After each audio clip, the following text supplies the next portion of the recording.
La última de las gracias de la unión con Cristo en la vida cristiana que vamos a ver es la gracia de la plenitud en Cristo. Pero no se asusten, hermanos, todavía no terminamos con todas las gracias que hemos de ver. Esta es la última de la sección, de la tercera sección en la que dividimos esta serie, que es la sección de la vida cristiana. Todavía nos resta por delante la sección cuarta, que es las gracias de la unión con Cristo, pero en la glorificación, en la gloria eterna. Así que todavía veremos unas pocas más por delante, pero en lo que concierne a la vida cristiana, hermanos, esta, la gracia número 14, es la que veremos, la gracia de la plenitud en Cristo. Para ello les pido que me acompañen, por favor, a la carta del apóstol Pablo a los Colosenses. La carta del apóstol Pablo a los Colosenses, en el capítulo número 2, y vamos a leer el versículo 10. Carta del apóstol Pablo a los Colosenses, capítulo 2, versículo 10. Dice la palabra del Señor: y vosotros estáis completos en Él, que es la cabeza de todo principado y potestad. Hasta allí. De las palabras de este texto nos vamos a enfocar nosotros en la expresión y vosotros estáis completos en Él. ¿Notan, hermanos, el enunciado de la unión con Cristo? Dice, en Él. ¿En quién? En Cristo. Nos dice el final del versículo 5. Vuestra fe en Cristo. Tal vez alguno se preguntará, ¿y dónde está aquí la plenitud en este texto? Bueno, hermanos, el término que se tradujo como completos en nuestro castellano es la expresión que hemos tomado como pleno o plenitud. Les leo una traducción más literal para que tengamos una mejor perspectiva del concepto que el apóstol nos está queriendo transmitir aquí. Dice la traducción literal de el comentarista Strong, dice así el texto: en Él han sido llenados a plenitud, quien está siendo la cabeza de todo gobierno y autoridad. ¿Se fijaron? Dice el texto, en Él han sido llenados a plenitud. Así que esta expresión que en la versión castellana dice completos, en la traducción literal dice han sido llenados a plenitud. Contemplen pues entonces esta expresión. Ustedes, dice el apóstol, ustedes los creyentes verdaderos han sido llenados a plenitud. Así que vamos a considerar, hermanos, esta plenitud y esta llenura a plenitud en Cristo. Primeramente, considerando lo que es el concepto de plenitud. Enseguida, considerando la naturaleza de esa plenitud. Y por último, vamos a detenernos a considerar una ofensiva incoherencia. Pero veamos primeramente cuál es el concepto de plenitud que el apóstol estaba queriendo transmitirnos aquí.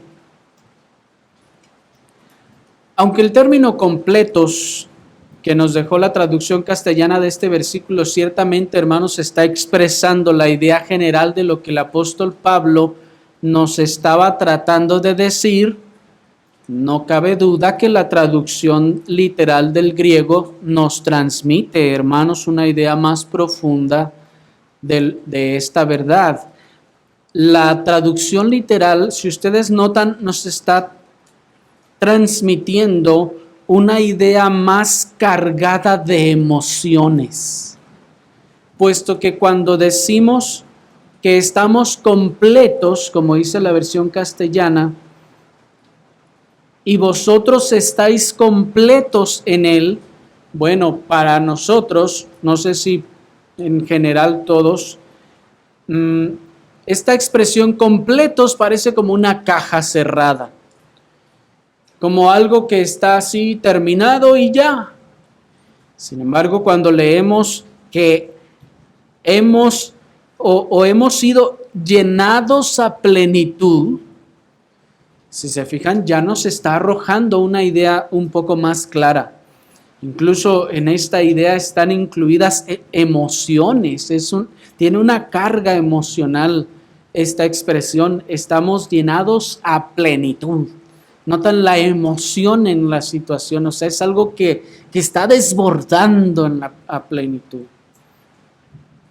El término griego que se tradujo como completos en la traducción castellana es el término griego pleró, con doble O al final, que significa rellenar, suplir, terminar, significa atestar, significa completo, cumplir y perfecto.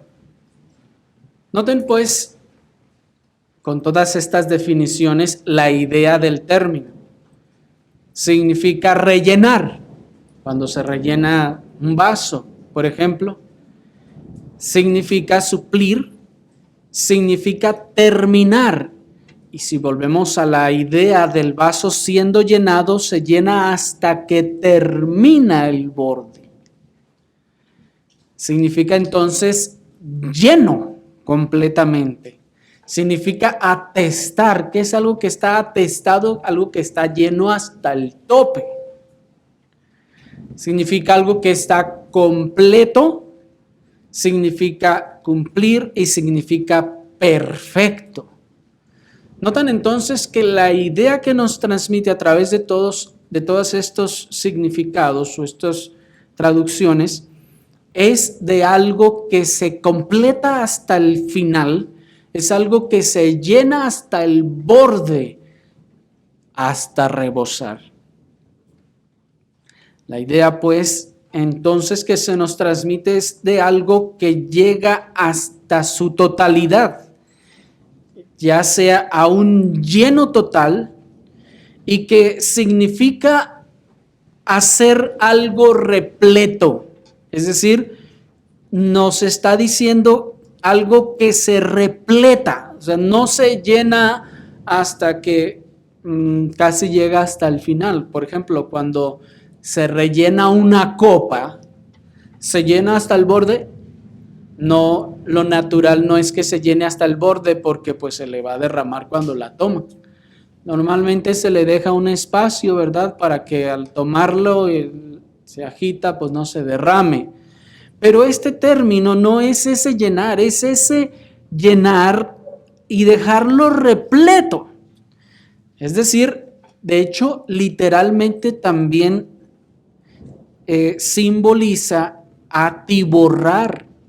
Es otra de las traducciones, y llenar hasta que ya no quepa más. Esa es la idea que nos está transmitiendo esta palabra. De manera que el texto nos está diciendo que en Él estamos llenos hasta que no quepa más. En Él estamos atiborrados hasta que ya no hace falta ni cabe nada más. Y esta es la misma idea que el apóstol nos transmitió desde un principio cuando comenzamos a meditar en las abundantes gracias de la unión con Cristo allá en Efesios capítulo 1, puesto que el apóstol allá nos decía de un término, espero tal vez lo recuerdan, que significaba otorgar gracia, en el sentido de investir a alguien de esa gracia de manera abundante. Y esta es una gracia entonces que llena la copa del creyente hasta rebosar en el hombre interior de tal modo que puede ser llamado como María en Lucas 1:28, muy favorecida. El cristiano entonces es pleno, está pleno, tiene plenitud en Cristo como para que se le dijese como a María, lleno de gracia, es decir, repleto de gracia, abundante en sobremanera, de manera que es muy favorecido. Pero aún muy favorecido en el sentido de repleto hasta el tope. Pues la expresión muy favorecido podría ser mucho, pero no llegar hasta el tope. ¿Me explico? De manera que el creyente que ha sido unido a Cristo es lleno de toda gracia necesaria, pues para su correcto y buen andar en su peregrinaje en esta tierra. Lo que el texto nos está diciendo, hermanos, es que el creyente que ha sido unido a Cristo está repleto, está totalmente lleno hasta el borde de toda gracia que le sea necesaria para su correcto y buen andar en su peregrinaje en esta tierra. Por eso nos decía Efesios 1:7 al final y 8 al principio, según las riquezas de su gracia que hizo sobreabundar en nosotros. De manera que no se trata solamente de estar completos y ya, como si fuera un rompecabezas que está completo y no le hace falta ninguna pieza, sino que noten que el término general, el término original en primer lugar nos refleja a un Dios espléndido que reparte gracias con liberalidad y sin mezquindad alguna. Pues cuando decimos estamos completos, no sé si les pasa a ustedes, como que nos quedamos así de, bueno, está bien, qué bueno será eso. Pero cuando el texto nos dice que estamos llenos hasta el borde y que sobreabundamos de gracias, entonces eso ya nos está expresando una idea que está aún cargada de emociones. E incluso también, como les decía, que nos está reflejando por sí misma a un Dios espléndido que reparte gracias con liberalidad. ¿Se dan cuenta? Tan solo esa expresión nos está hablando de un Dios que da, hermanos, que da sin medida. Esta expresión nos muestra un Padre sonriente, un Padre amoroso y espléndido para con ellos que ha adoptado como hijos suyos en Cristo, pues les ha llenado de toda gracia que ellos necesitan. Todos los pobres hemos soñado alguna vez con haber sido hijos de aquellos ricos que nos muestra la televisión y el mundo. ¿Por qué? Porque sabemos que tendríamos todo en abundancia, ¿no es así? Y que no nos faltaría ninguna cosa. Pues esa es precisamente la idea que nos está transmitiendo aquí esta palabra plero, completo, lleno. Es decir, que nos está transmitiendo esa idea de que hemos sido adoptados por un Rey todopoderoso que está lleno de riquezas y es espléndido en dar.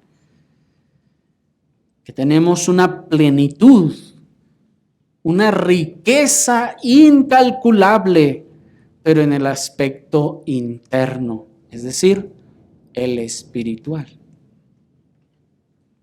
El creyente unido a Cristo es efectivamente hijo del Rey más infinitamente rico en bendiciones espirituales de todo el universo.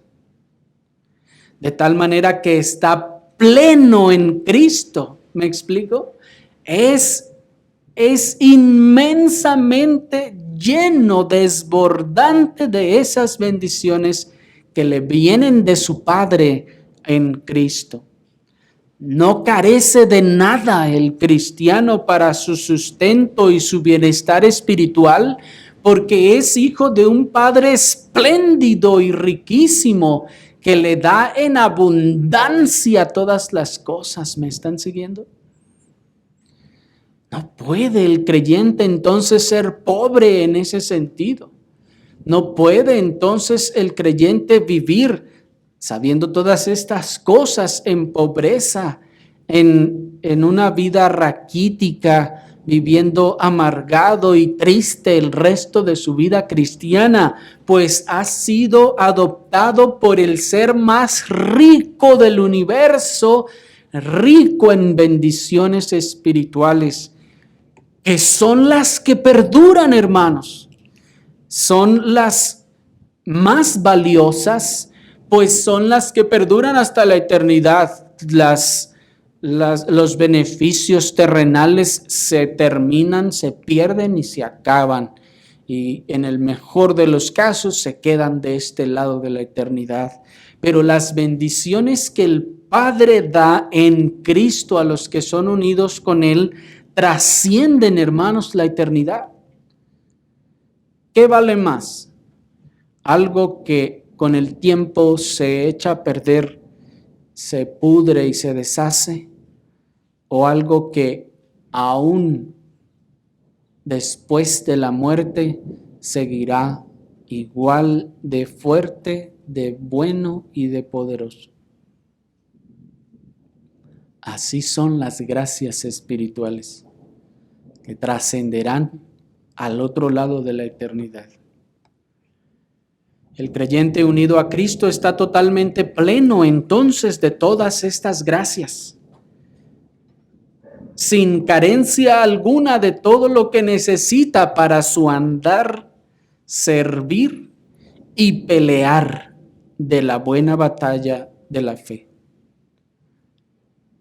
Sí, hermanos, en Cristo estamos llenos de todo lo que necesitamos para andar en esta tierra.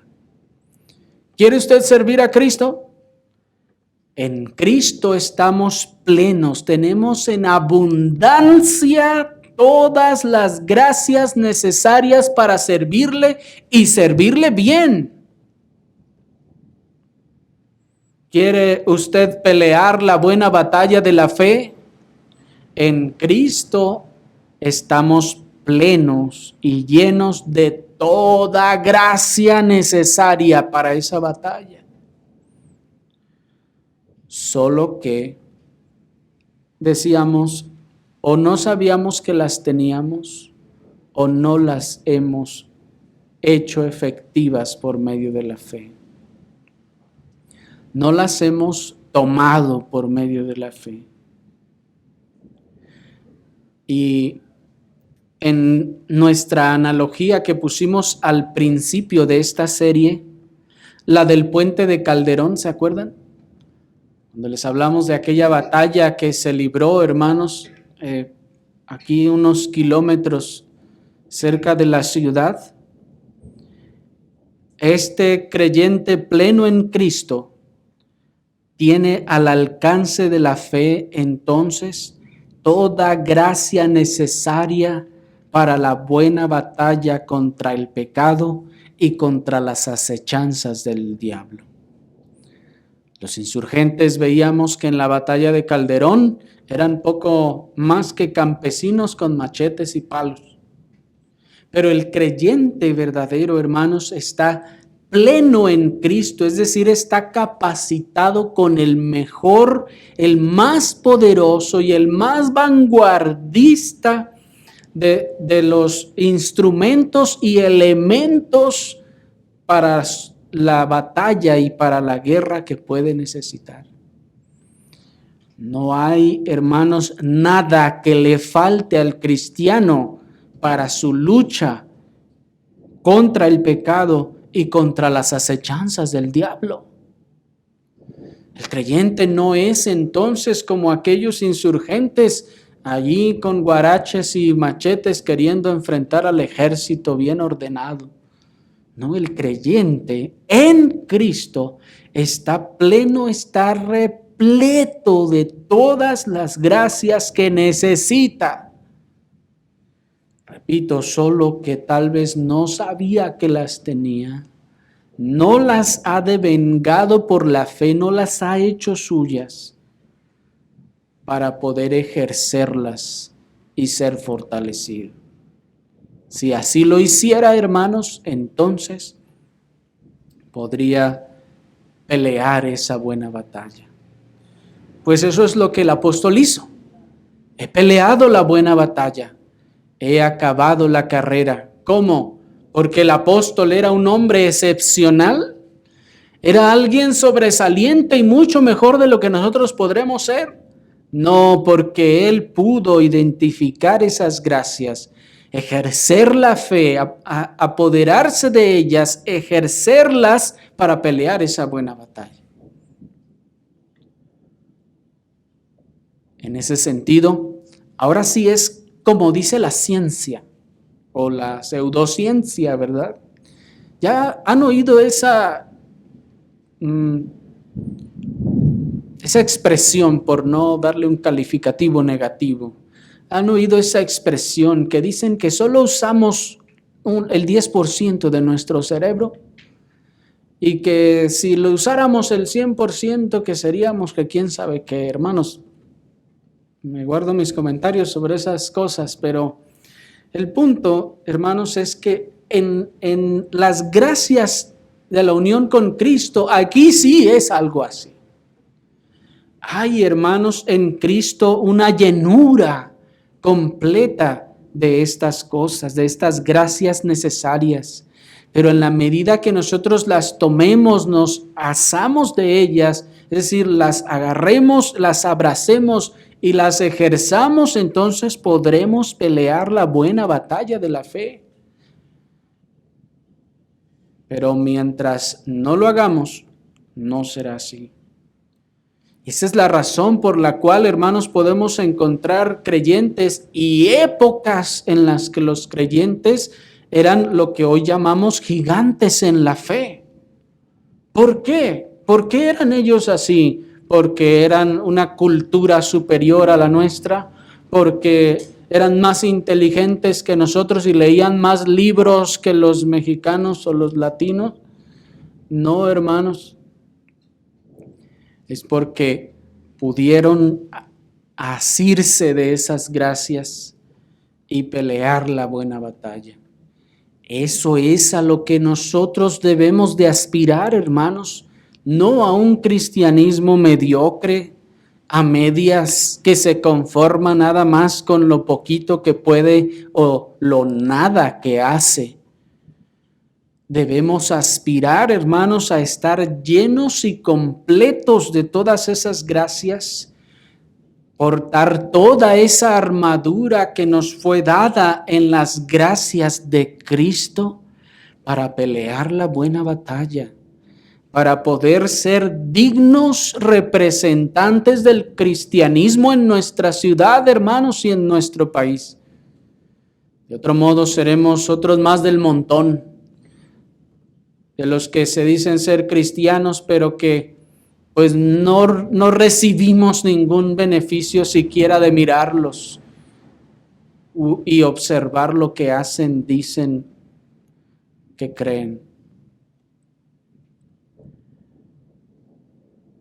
El creyente pleno en Cristo tiene entonces al alcance de la fe toda gracia necesaria para no seguir corriendo como pollo sin cabeza en toda situación difícil.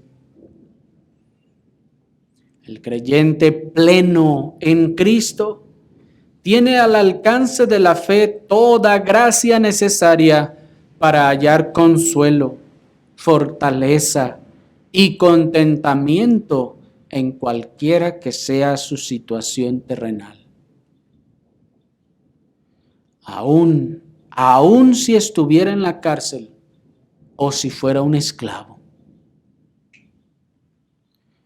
La gracia de Cristo, la plenitud de gracias, hermanos, es tan abundante, llena y rebosa al cristiano, dándole la capacidad en Cristo para hallar consuelo, fortaleza y contentamiento sin importar en qué situación esté, terrenalmente hablando. Por eso, los creyentes de los primeros siglos, aunque eran esclavos, literalmente eran más felices que nosotros muchas veces. Y eran más plenos que nosotros y peleaban mejor la batalla de la fe y tal vez hasta evangelizaban más que nosotros. ¿Por qué? Porque eran supercristianos de aquel tiempo. No, hermanos.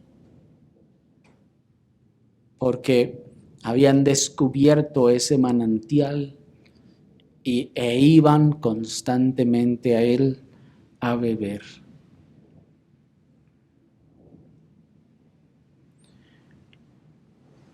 ¿Y cómo es posible que esta plenitud y estas gracias nos capaciten para tales cosas? Pues por su naturaleza, hermanos, por la naturaleza de esta plenitud. Así que veamos enseguida la naturaleza de esta plenitud. Como vimos ya, el término griego nos expresa que estamos llenos hasta rebosar. Pero cuando decíamos que el creyente unido a Cristo está pleno o lleno o completo, ¿a qué nos referimos exactamente? ¿De qué está lleno o en qué está pleno o cómo está completo? Bueno, nos referimos a que el creyente unido a Cristo está lleno, está completo y no tiene necesidad. No solo no le hace falta, sino ya no cabe más ninguna de las cosas adicionales en cuanto a 7 cosas. En cuanto a su salvación, está lleno, pleno y completo.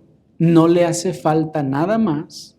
En cuanto a su santificación, en cuanto a su fortaleza, en cuanto a su consuelo, en cuanto a su contentamiento, en cuanto a su vida y en cuanto a su muerte, hermanos. Así que solo quiero decir unas pocas palabras, hermanos, respecto a cada uno de estos aspectos y cómo es que estamos tan llenos que no cabe ni hace falta nada más. Bueno, primero, hermanos, el creyente está lleno, pleno y completo en cuanto a su salvación. Es decir, que en cuanto a su salvación, el creyente unido a Cristo no necesita nada más para complementarla. No necesita el creyente nada más para completarla. Como si, bueno, Cristo ya te salvó, pero tú ahora necesitas echarle ganas. No, hermanos, esta plenitud de salvación, en el caso de la salvación, implica que el creyente ya no necesita concluirla, su salvación, completarla o hacer su parte. Y ni siquiera tampoco necesita mantenerla porque ya está plena y completa. Su salvación ya ha sido consumada por Cristo en la cruz y no necesita ningún otro elemento para su consumación. Piénsenlo, hermanos. Esto es impresionante.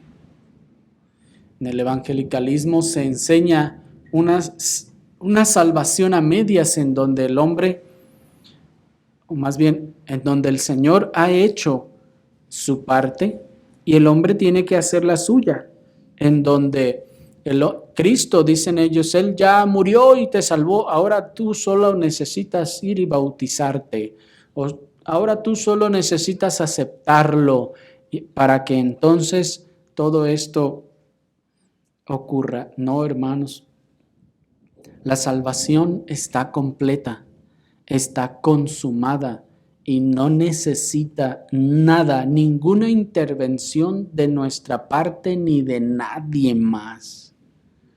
Cuando Cristo en la cruz dijo consumado es porque no faltaba ni un evento ni ninguna otra acción de nada ni de nadie. Él mismo había ya concluido con todo lo que era necesario para la salvación y nada más hace falta. Ha sido ya asegurada y todas las promesas y garantías han sido dadas para su fortísima seguridad y consuelo. Así que no hace falta nada más. En cuanto a su santificación, hermanos, el creyente está pleno, tiene todo lo que necesita. Hay gracias abundantes, llenas, que rebosan todo lo que él necesita para su santificación. Pues como hemos visto, la muerte y la resurrección de Cristo operaron en el creyente unido a Él una gracia santificante que no solo le hizo santo, sino que le inició en el camino de la santificación progresiva. Así que en las gracias que Cristo da al creyente para su santificación, el creyente ahora ya no necesita elementos adicionales para producir, lograr o mantener su santificación. Y estamos hablando de que no necesita elementos adicionales como las flagelaciones, como los sacrificios corporales o el duro trato del cuerpo para aplacar los apetitos de la carne. No necesita esa postura filosófica de que hay que hacer sufrir a la carne para que el espíritu se sienta fortalecido. Y entonces, pensando en eso, es que los monásticos toman los látigos y se golpean porque dicen la carne tiene que ser sacrificada, tiene que ser aplastada para que entonces el espíritu crezca o se fortalezca. Y bueno, hermanos, ellos están confundiendo la carne física con el concepto de la carne de la Escritura. Pero el cristiano pues ya no necesita de esas flagelaciones, de los sacrificios corporales, del duro trato del cuerpo que le ayuden en su santificación. En Cristo le ha sido dada toda gracia para poder andar en esta santificación. El creyente tampoco necesita entonces de rudimentos adicionales para abandonar el pecado o para mantenerse apartado de él. Ya no necesita esos rudimentos adicionales como técnicas, como les decía alguna vez que algunos en congregaciones enseñan y dicen que se ponga una liga en la mano y que cada vez que se sienta tentado a pecar le jale y la suelte. El creyente, hermanos, no necesita más de esos rudimentos, estrategias como los grupos de apoyo. ¿Saben ustedes, hermanos, que también ya se promueven en las iglesias tener grupos de apoyo o compañeros de apoyo para superar tu adicción al pecado?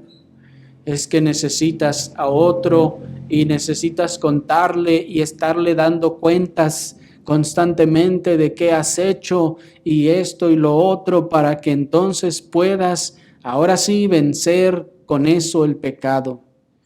Hermanos, si estas estrategias fuesen efectivas o no, el creyente no necesita de eso, pues tiene gracia que sobreabunda en su interior, hermanos, para aplacar por el poder de la gracia y no por los elementos externos, no por las estrategias externas, poder apartarse del pecado.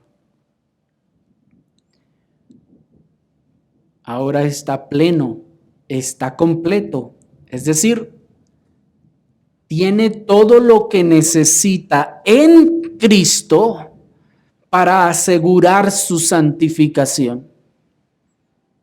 ¿Me siguieron? Tiene todo lo que necesita en Cristo para asegurar su santificación. En ese sentido, sí, hermanos, lo decimos. Todas esos rudimentos sobran en Cristo.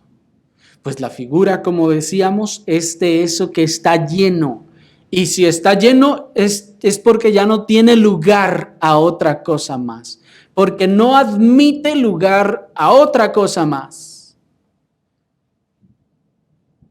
De Cristo viene la gracia entonces y el poder que asegura la santificación. Es necesario ejercer la fe entonces para recibirlo, para abrazarlo, para devengarlo. En tercer lugar, decíamos que estamos plenos. El creyente está pleno en cuanto a su fortaleza. Es decir, que mientras que el legalista basa su confianza en sus ayunos, en sus largas oraciones y en sus experiencias extáticas para sentirse fortalecido espiritualmente, entre comillas, el creyente unido a Cristo recibe plena fortaleza únicamente en la persona de Cristo. ¿Vieron el contraste? Aquel otro confía en sus ayunos. Acaba de ayunar y dice que se siente fortalecido. ¿Por qué? Porque piensa que su ayuno le fortaleció. Hizo sus 3 o 4 horas de oración y dice, y me levanté bien poderoso. ¿En dónde está su confianza? ¿En dónde está poniendo, hermanos, su dependencia? Y luego también en sus experiencias extáticas. Y dice, ahora sí sentí, ahora sí se sintió y salí bien fortalecido. Hermanos, las gracias que el creyente tiene en Cristo son tan abundantes y plenas que hacen de Cristo mismo, recibe directamente de Cristo toda fortaleza y toda fortaleza que necesita proviene únicamente de Cristo, de la persona de Cristo. Esto no significa que el creyente nunca se debilita, sino que cuando eso pasa, no necesita ningún elemento adicional para su fortalecimiento, sino únicamente Cristo. ¿Me siguieron? No es que nunca se debilite, sino que cuando eso ocurre, no necesita ningún elemento adicional para su fortalecimiento que no sea la persona de Cristo. La única fuente de verdadera firmeza y fortaleza es la persona de Cristo y su unión con Él. Solo necesita ir a Él y recibirá completa fortaleza. En cuarto lugar, hermanos, también estamos plenos en cuanto al consuelo. Es decir, que el creyente unido a Cristo está pleno en Él, está lleno de Él, de tal manera que ya no requiere de la ayuda de los tratamientos psicológicos para obtener consuelo a su vida. El creyente unido a Él está lleno de Él de tal manera que ya no necesita ir a la terapia para superar sus ansiedades y sus tribulaciones y sus angustias. De hecho, es contradictorio, hermanos, tener a Cristo y tener que ir a terapia. Eso es contradictorio. Es como el millonario, hermanos, que tiene mansiones, pero tiene que ir a mendigar a la calle a ver si se encuentra un taco tirado para comérselo. Así es, hermanos, esta situación. En Cristo está el total y completo consuelo, gozo y felicidad, de tal forma que no hace falta nada más. El creyente ya no caben entonces, ya que está lleno y pleno, ya no caben esos tratamientos psicológicos, ya no hay lugar para la terapia. Cristo lo ha llenado todo y es causa suficiente de la felicidad y la estabilidad emocional del creyente. Ya hemos dicho en otras ocasiones que por eso el creyente ya no anda preguntándose, ¿cuál será el propósito de nuestra vida? ¿Por qué estamos aquí? Hermanos, eso ya lo sabemos desde hace mucho tiempo. Ya no andamos nosotros afligidos pensando, ¿y por qué estoy en este mundo? ¿Qué hago aquí en esta tierra? ¿Por qué? ¿Hacia dónde voy? No, hermanos, los perdidos están allá y por eso se llaman perdidos. El que está en Cristo está injertado a Él, hermanos, y está lleno, pleno de Cristo y tiene todas estas cosas claras en su mente, pero sobre todo en su corazón.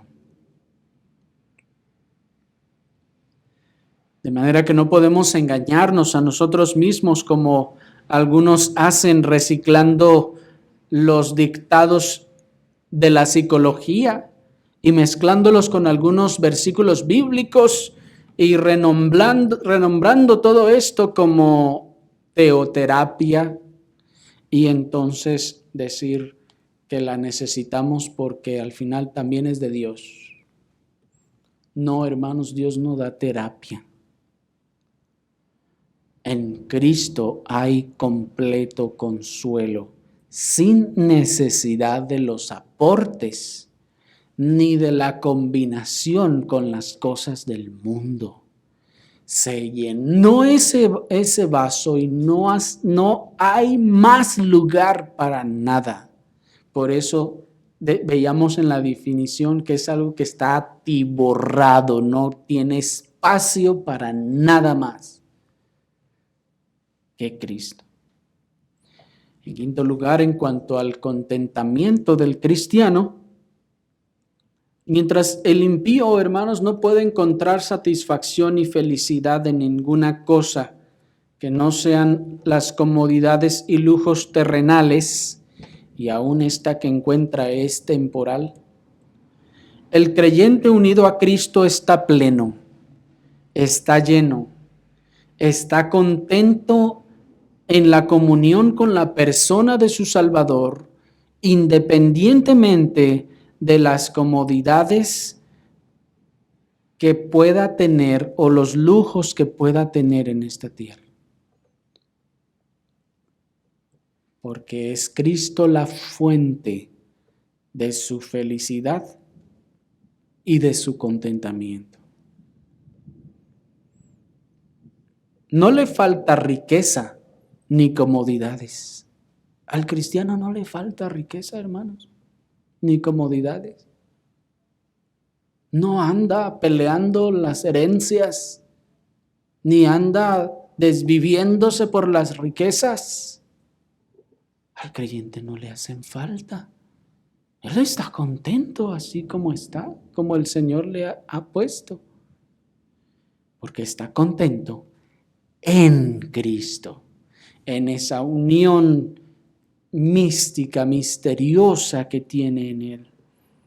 No necesita en ese sentido de más que eso. No le hace falta fama o reconocimiento. Al creyente unido a Cristo no le hace falta honra o aplausos. Está contento en Cristo. Está feliz, hermanos.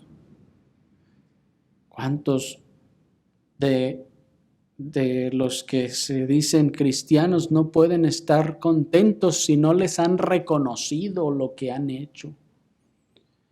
¿O cuántas madres, hermanos, viven amargadas tal vez porque piensan que sus hijos no les han reconocido por lo que han hecho y dicen, tanto que hice por ellos y mira? No, la madre cristiana ya no necesita esas cosas, está contenta y plena en Cristo. ¿Me explico? No necesitamos entonces ya de la honra, ni de los aplausos, ni de los pasteles, ni de las felicitaciones. ¿Estamos contentos?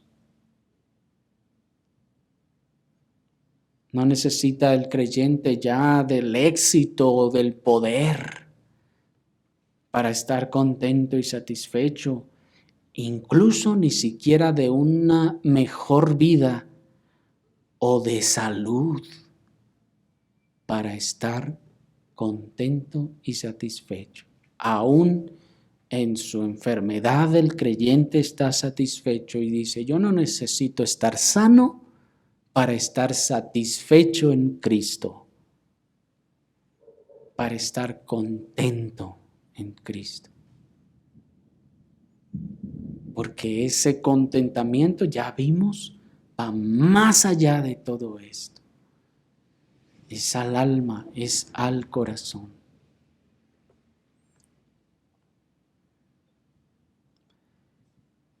El creyente descansa plenamente y completamente satisfecho en la inmensa cantidad de gracias que tiene en la persona de Cristo. Mientras que el impío no puede explicarse cómo es que los cristianos sean felices en y con su religión. ¿Me escucharon?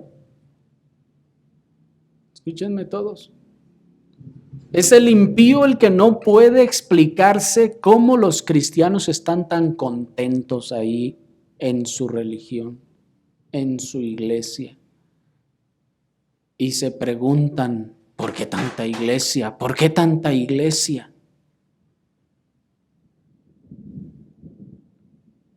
¿Me explico?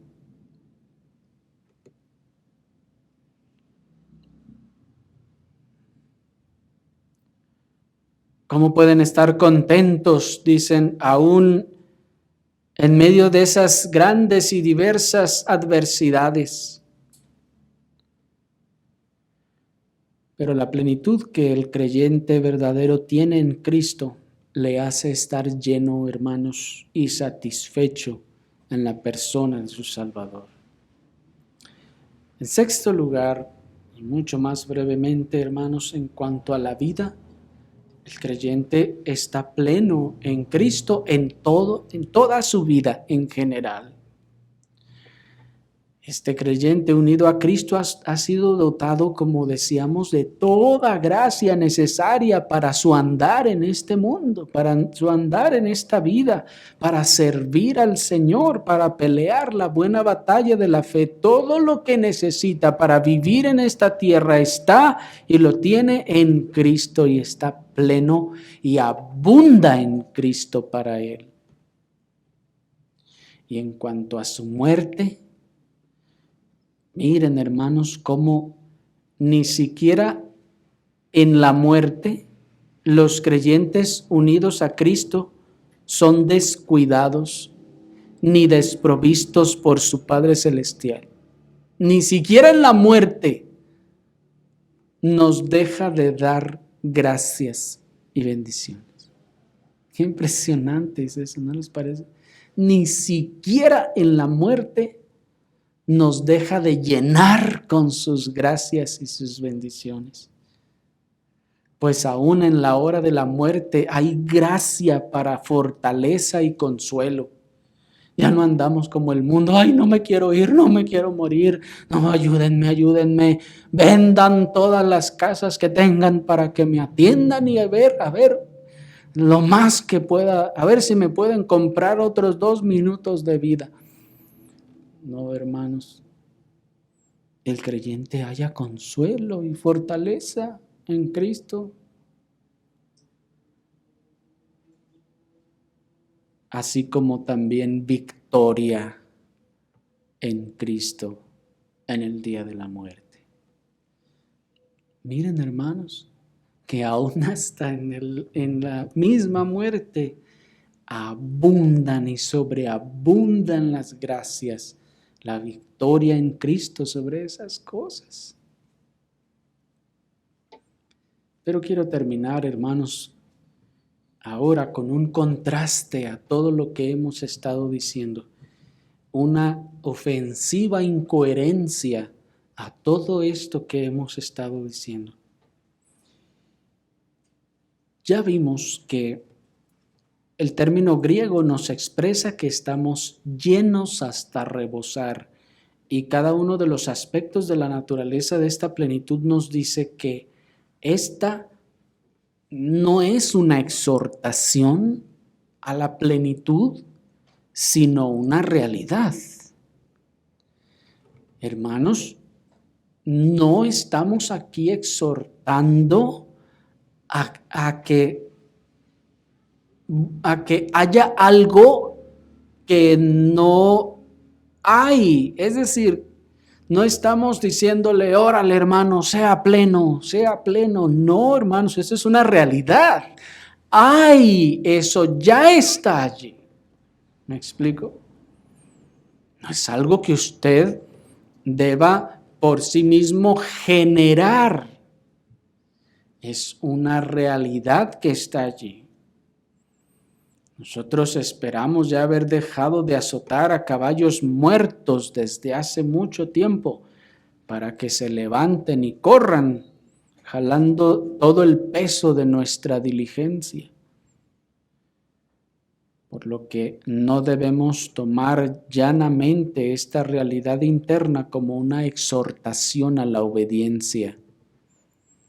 No, porque estas son realidades que ya están allí, hermanos, en el creyente. También la plenitud del creyente verdadero en Cristo, hermanos, tampoco se refiere a la expectativa de las realidades eternas, sino que nos habla de realidades aquí y ahora en la vida cristiana. Esta plenitud no es para la eternidad, Es para esta vida. No debemos pensar, oh, mira, qué cosas tan maravillosas vamos a gozar cuando estemos allá. No, hermanos, no, eso todavía no llegamos allí. Todas estas cosas son para esta vida, para este caminar en esta tierra. De manera que las gracias abundantes de la unión con Cristo que hemos visto hasta ahora y que hacen pleno al creyente son realidades presentes, diseñadas para este lado de la eternidad. En otras palabras, deben estar ya operando por medio de la fe en todos aquellos creyentes que son avisados de tan grande herencia en Cristo. Ya deben estar operando en aquellos creyentes que son avisados de tan grande herencia en Cristo.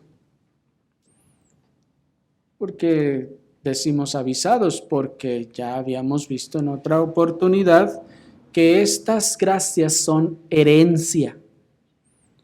Son la herencia que nos ha sido dada. En ese sentido, se nos tiene que decir, alguien tenía que explicarnos, hay una herencia, ve a cobrarla. ¿Se acuerdan? Y por eso decíamos que en ese sentido los predicadores del Evangelio tienen ese deber y esa encomienda, así como un notario y un abogado honesto, sano, correcto, al darse o al enterarse de la muerte del que puso ahí pues toda su herencia, va a ir y va a buscar a los herederos. Mira, acaba de morir y te dejaron esto. No como hoy en día, ¿verdad? Que mejor no dice nada para que nadie vaya y entonces quedarse con el dinero. Pero el predicador debe de hacer su función e ir y hablar de estas cosas, hermanos, al pueblo de Dios para que puedan ellos ir y cobrar esta herencia.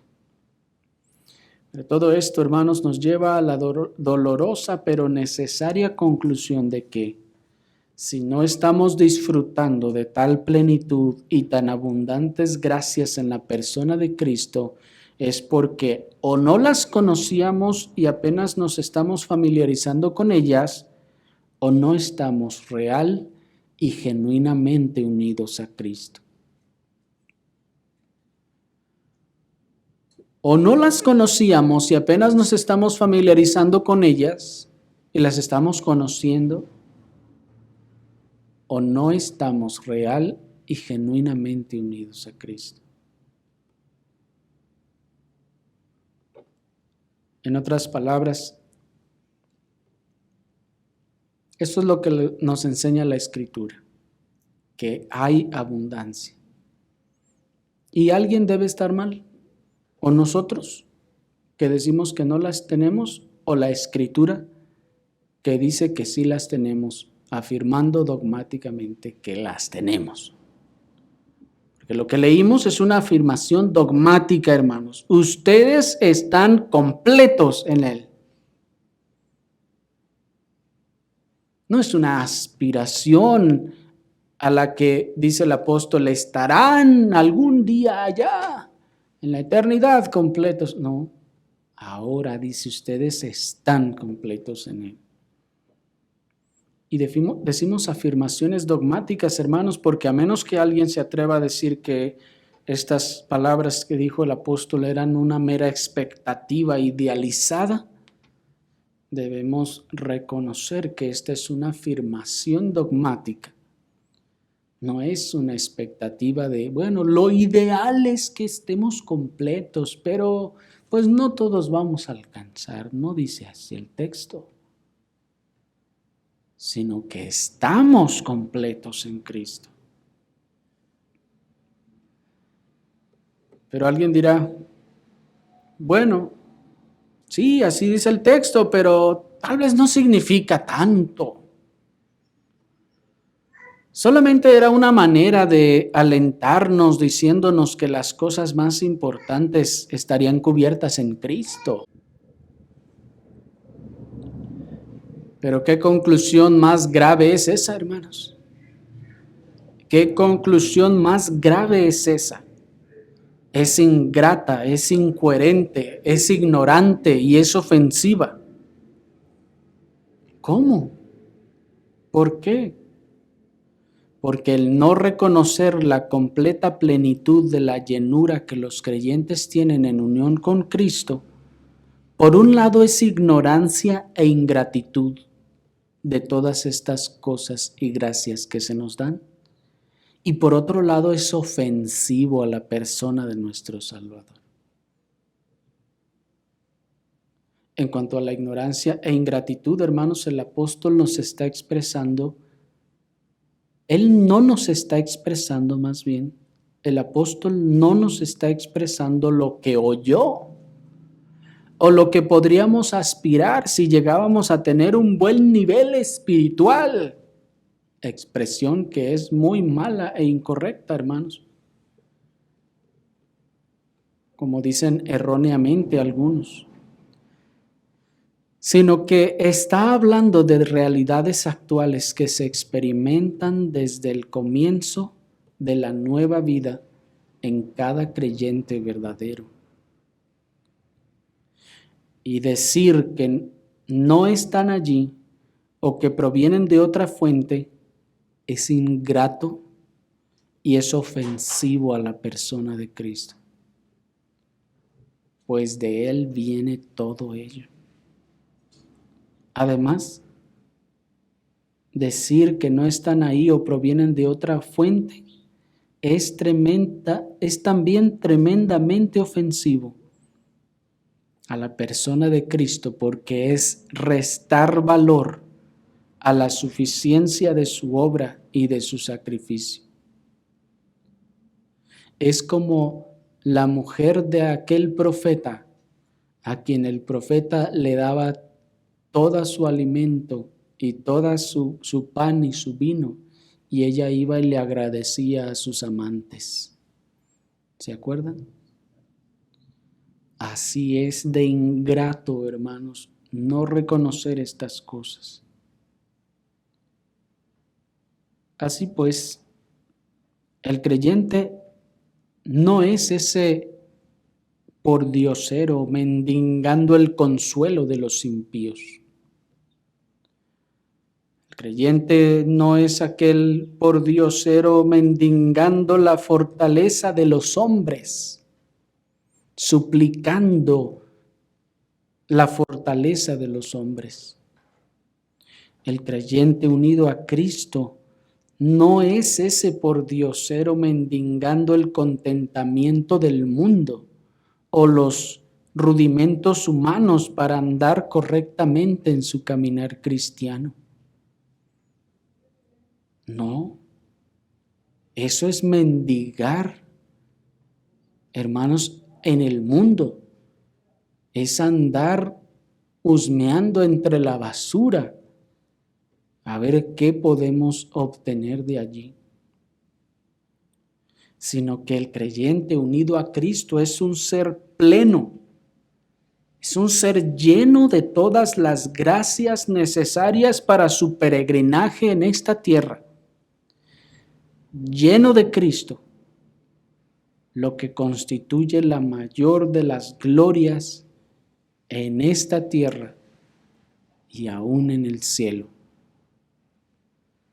Él está lleno de Cristo y esa es la mayor de las glorias en esta tierra y también en el cielo.